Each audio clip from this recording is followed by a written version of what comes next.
So Chairman Xi has now consolidated more power unto his person than any human in history. And as part of that purge, he has removed everyone from any position of decision making within the Chinese system who is competent. And so it really is a one man show. I mean, we can look at Russia and talk about he really only has half a dozen advisors anymore. And we can talk about Obama and how he locked himself into the White House. But Xi has no one. No one will bring him any information because they don't know how he will react. And he often reacts violently. And that's, shooting the messenger is not good for information flow. In this sort of environment, China has made a series of catastrophic mistakes over the course of the last couple of years. Wolf warrior diplomacy destroyed his relations with most of the world.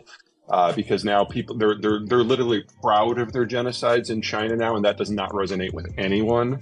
We've got relations with the United States, which are their security guarantor for their trade and their primary consumer base, and the country that allows them to import all their food and their energy that's just cheesed off at them completely.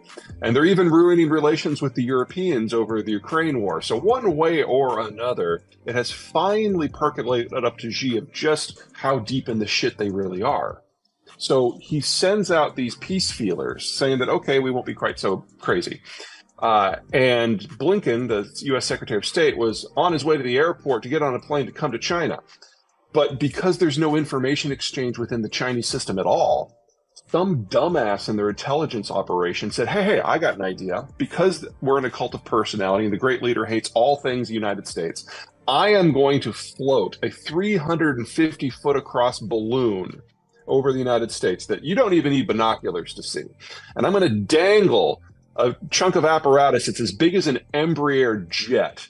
Now, if you've ever been to a regional airport, you know those well. They're the ones with two seats on one side and one on the other. Okay. They're very, very small. They're very, very cramped, unless you're dangling it from a balloon. Okay. And then it's going to spend 7 days going across the United States. We're not going to get any intelligence from this.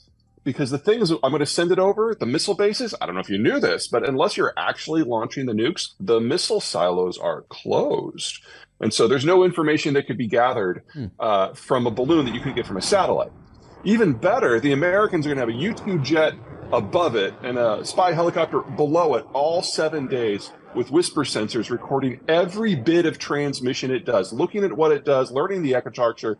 It will be the intelligence coup of the decade for the Americans. And at the end of the day, they're going to shoot it down and get the hardware too. So they're going to get the codes and the sequencing and the routing information, all of it.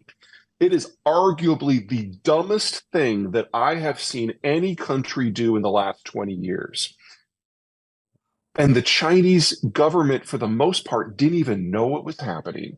Their Defense Department didn't know. Their foreign ministry didn't know. It's pretty obvious from the calls that Xi didn't know. It was just some idiot in the intelligence services. That is the degree of decision-making breakdown we are seeing in China today, that someone would think that this is a good idea and then not be able to stop because the information exchange up and down the system is now so destroyed that you can't even have a basic conversation. Gee, do you think that person, it's off with their head right now? That I'm sure. If they're not dead already, they wish they were. Oh my gosh. How many people are around G? Is it There's one? no one. There's no zero. one. So who has to knock on that door and go in and be like, sir, we just lost a spy balloon over. Yeah, well, exactly. Who's that guy? Do you want to be that guy? Yeah, I don't know. You definitely don't want to be the Probably dead, messenger. No. Yeah. God, is there something similar to the Russian Security Council, where they have the semi-newly appointed deputy chairman, and then the chairman, which is the president of Russia, and then heads of intelligence agencies, and then it kind of filters down to some regional district representatives and other people. There is. The problem like is Xi spent his first 5 years purging the country of all of his political opponents. And then he spent his next 5 years purging the country of all theoretical opponents, which meant anyone who could think. There's nobody left. So yes, those institutions do exist to a degree, but they're either staffed by people who are utterly incompetent or patsies who got their job because of their personal loyalty. Even in Russia, which is not what we would call an information-free society, there are still a handful of people at the top that will talk to Putin and tell him uncomfortable truths. Now, 3 of them are competent.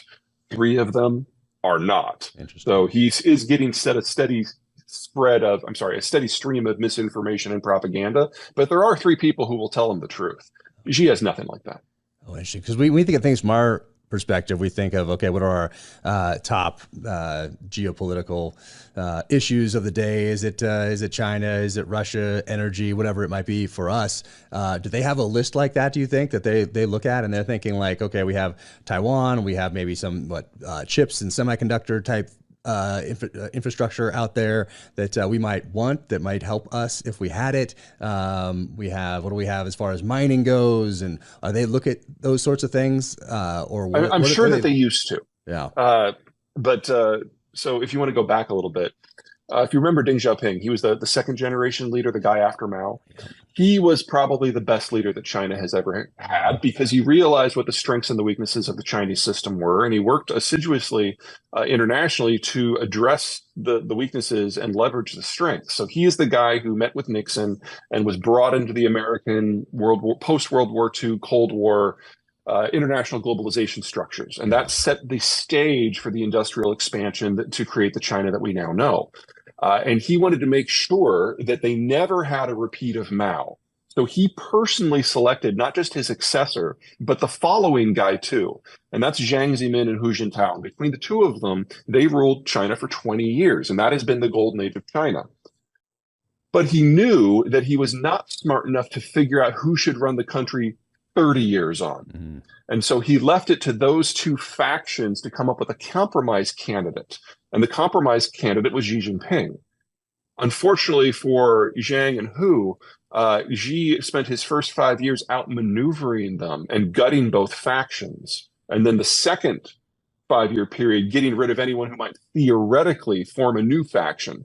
And so if you remember when he crowned himself president for life about a year ago, Hu Jintao was up on one of the desks on stage when it all went on, and they publicly escorted him out to underscore to the country just how there was no opposing power center anywhere, even theoretically in China anymore. It's just Xi.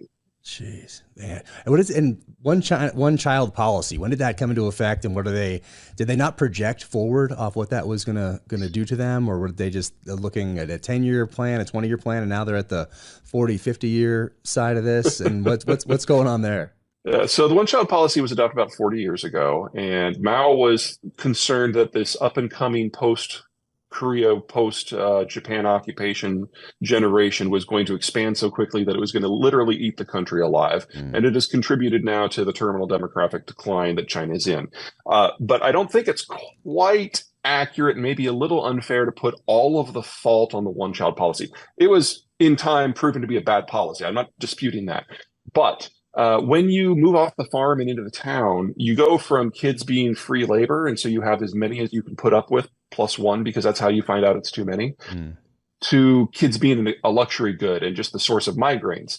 So in the case of China, if you go back just to the 1950s, they were having 7 and 8 kids per woman. Now in the cities, it's less than 1. And obviously the one-child policy played a role in that, but just the urbanization process overall greatly depresses birth rates. And now we've got China, which is the fastest urbanizing country in history.